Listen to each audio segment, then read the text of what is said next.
You know him as a director of the wildly successful streaming hit The Chosen. I recently joined him on the set of the show to discuss the release of Season 5, The Chosen: Last Supper. Here's my exclusive interview with Dallas Jenkins. I want to start with Left Behind, and you apparently haven't been left behind.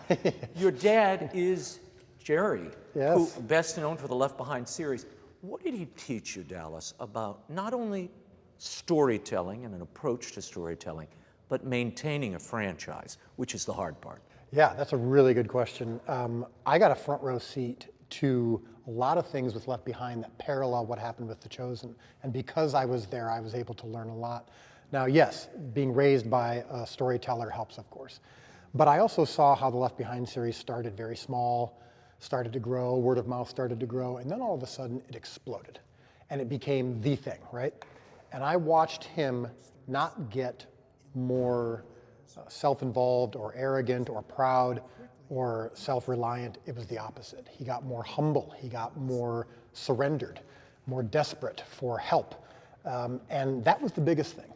And as we've seen this happen with The Chosen, where The Chosen started from nothing and then started to grow and then all of a sudden exploded, I was able to lean on him a little bit and go, I feel unworthy of this. What is going on here? And he said, welcome to the club. You know, and I'm like, this reminds me of when you were on your knees this whole time during Left Behind, just asking for help to manage it. And yes, to your question, to maintain the franchise. And that's, I think the only way is to lose the ego the whole time. If I can maintain this surrendered posture that I found right before The Chosen when I had a big career failure. And I was like, I just want to be in your will. I don't care about the results. Well, if suddenly when the results start coming in and you start caring, you're back to square one. And God have mercy on my soul if I go back there. So I want to follow in his footsteps. Well, that surrender is a real strong theme, not only with yourself, with Jonathan Roumie as well. Yeah. This idea, you know, you were kind of up against the wall. You had this movie that didn't do what you wanted it to do, fantastic movie, you were with a big Hollywood studio. You said at that time you did not want to be known as a Christian filmmaker. And yet, following that, you're making these small films for your church. Yes. How does that add up? Well, some of it's about semantics and public marketing and whatnot. When you hear the term Christian film, Christian filmmaker, at that time, I was almost embarrassed by it because it brought with it a connotation. Well, it brings a bias among some people who don't understand fully what it is. Yeah, and they don't want to watch anything that's quote unquote Christian or faith-based. It implies that it's only for a certain group of people, and it also carries with it the weight of a lack of quality in a lot of people's minds. I mean, the faith-based, I've been part of it for many years, and faith-based film world and TV world has always been a little bit behind, so I kind of wanted to distance myself from that. And but yet, I still had a very strong passion for Christ-centered projects. I just didn't want them to have this label slapped on them that said, this is not for you. I surrendered all that. You know, at the time, like you mentioned, I started doing these short films for my church, stories of Christ, but from different perspectives. This whole concept of not changing the story, but maybe telling it from someone else's viewpoint was an interesting way to kind of recharge the battery for those of us who've heard these stories so many times. Well, there was something you said at one point. You said you equated your journey to the feeding of the 5,000. Yeah. How did that eternal math work itself out in your head? Well, it didn't work itself out in my head. It was from somebody else. I was at home alone, literally drying my tears and my wife's tears as we were experiencing this career failure. And out of the blue, while we're trying to wrestle with this and wondering, am I supposed to be in this industry? And genuinely saying, maybe I'm not meant for this. Maybe I shouldn't be doing this. I mean, this was not that long ago. This is in 2017.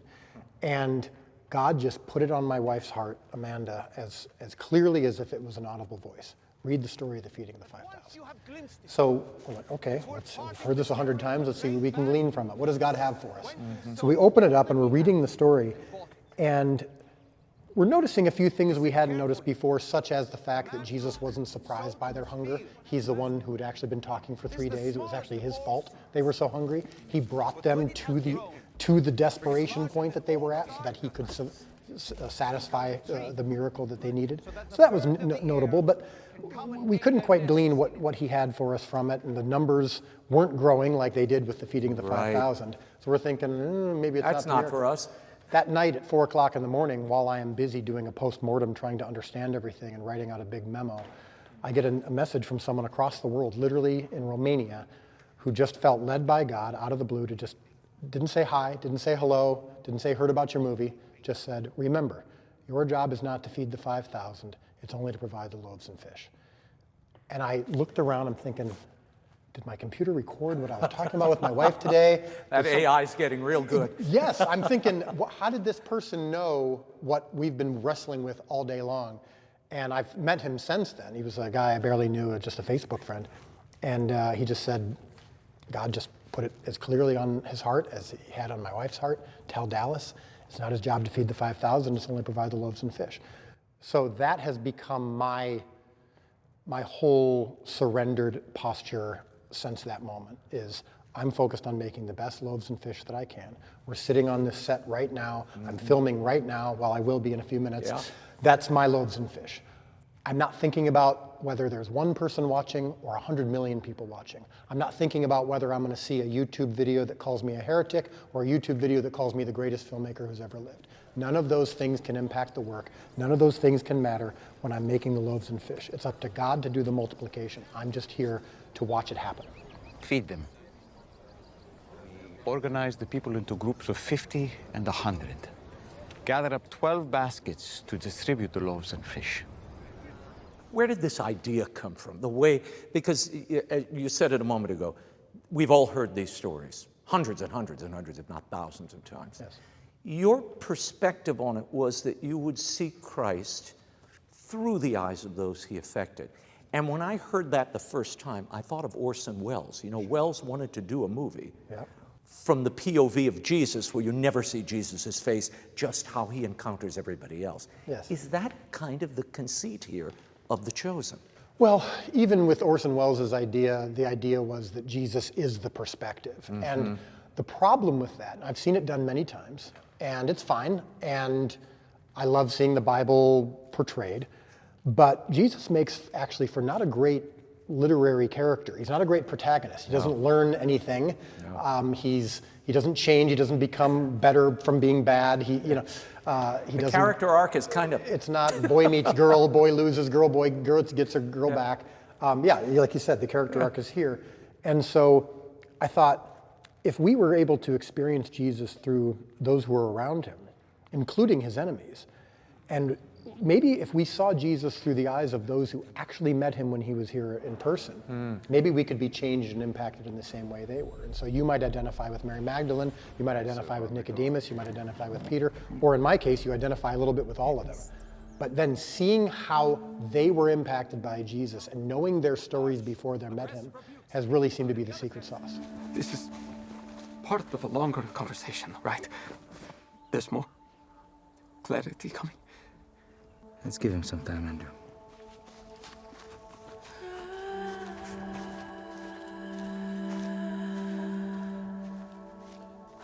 I love you. I don't identify with Mary Magdalene. I just want to go on the record and say that, okay? Maybe Nicodemus or one of the others, Okay, but good. not Mary Magdalene, All right, good to know, okay? good to know. No demons cast out. Tell me about the process. I see you running around here. I know you were rehearsing, you're prepping scenes. You've got multiple stages here that you're working in, sound stages and standalone streets. How does the process work of actually writing the episodes? I know you write with 2 other collaborators. I mean, and we're writing right now. I mean, as we're filming season 5, in between setups, I'll sometimes go to my trailer and work on editing notes for season 5, notes on season 6 writing. Tyler, Ryan, and I are the 3 writers who write every word of the show, and we get together before each season. We plot out the major points, and we plot out the 8 episodes, and then they write the first drafts. And then get them to me, and then I put my stamp on it, and that's the final draft of it. But that process doesn't stop. The train has left the station and isn't going to slow down anytime soon. Tell me about this crowdfunding model, which is pretty extraordinary that you coined, but now you've gone to a nonprofit model. How is that working out? And B, do you have the money for the season you're currently shooting? Yeah, all right, all good questions. So the nonprofit model that we're in now came about because the free model that we had, where watch it for free, choose to pay for it or not, and that worked great, But we're a for-profit company in that we have investors, we have to have long-term sustainability. But that model, our goal is to get the show to as many people as possible. But when less than 3% of the viewers are actually paying for it, it's tough to sustain. Right. And the show's getting bigger. And you've got actors union and writers union struck, and the crew union struck. You have to pay more. So the nonprofit model became the only way for us to have long-term sustainability. So it's working great. We're about to complete our financing for this season. The nonprofit Come and See has ensured, they've said, look, we're going to make sure you get to keep on schedule while they raise money. Wow. We don't have a big studio or network behind us saying, here's your, we see this is going to work. We're going to write a big, $500 million check to make sure you're good. We got to keep. Well, I like it. It's a walk of faith, though. I worked for a woman, Mother Angelica, who founded a network, and this is how she operated. Yeah. She said, Providence only moves when you move. If you don't move, he won't move. Yeah. My wife calls it the manna program, which is every morning we come out with our hands outstretched for our daily manna. And God told the Israelites, don't store it up. If you store it up and start saving it for a future, I will make it rot. He wanted them reliant on him, and I think he wants us reliant on him for this. And that posture of, help me, I need help. Surrender. You've heard the critiques, and I've heard them too. There are people who love the story. Some say it's too colloquial. Yeah. Why is it so casual? Yeah. Did they really talk that way? Come on, Dallas. Yeah. You would say what? I would say they were human beings like we were. Jesus, of course, is fully human, fully divine. I believe in the hypostatic union, but it's very clear he was a Jewish boy born and raised in Israel, and there's no reason to assume that 2,000 years ago they acted like stained glass windows or statues. And I think sometimes we project onto them a formality that comes from a good place, reverence. We want to honor them, we want to respect them, we want to walk in their shoes, follow their steps. But I think the beauty of the story is that we're following the steps of people who were flawed human beings just like we were, needed a savior just like we do, had questions, doubts, and struggles just like we do. When you take that away and turn it into this formal, kind of distant thing, I think it actually not only hurts us and takes away from the power and causes some people, members of the church or people who've considered Christianity and then rejected it because they're saying, I can't relate to this. I can't live up to these saints. And you're like, no, they were like you. They just recognized their need for a savior. I've read a lot of commentary, critiques of the Chosen. People saying it works for this reason, it works for that reason. I want to know from you, why do you think it's resonating now more powerfully and frankly in a far larger way than when you started this project, when you first conceived it? The timing of this has turned out to be somewhat transcendent. I mean, our culture globally and here in the States is more tribal than ever. We have drawn very, very strong lines politically, even gender, even spiritually. And of course, ethnically and nationally, we've drawn just these really strong lines. And the moment you step outside of that line, you must be playing for the other team and you're not one of us anymore. You say the wrong thing, you're done, right? This is exactly the time period that Jesus came into. He entered a time where there were national, spiritual, religious, gender, racial lines drawn. And when Jesus came, they thought, he's going to be here to fight the war, to win. We're going to dominate. We're going to finally beat our oppressors. And I think that's what a lot of people today are wrongly looking for. And what they actually need, and what they're looking for without knowing it perhaps, is that Jesus' message of there is one Savior, and it's him, and he's not here to actually win a war. He's actually here to start a new kingdom in your heart. And to all present here tonight, may the light of the Paschal feast burn within you, that with heavenly desires and pure minds, you may attain the festival of everlasting light, the kingdom I am bringing into this world. I think there's something about that that's resonating with people and told in this human way. I hear from people everywhere I go. It's so human, it's so authentic, and that makes them then open to believing it's true. Because it doesn't feel fake, it doesn't feel presented, it doesn't feel performed, it feels authentic and real and human, and that makes people think, man, that actually could have happened, and maybe I can experience the same change and the same surrender that they did. Dallas, thank you for the time. Thanks so much for having me. Season 5 of The Chosen, Last Supper, Part 3, directed by Dallas Jenkins, hits theaters Friday, April 11th. For showtimes and tickets in your area, you can visit thechosenlastsupper.com. The entire season will stream in June on Amazon Prime.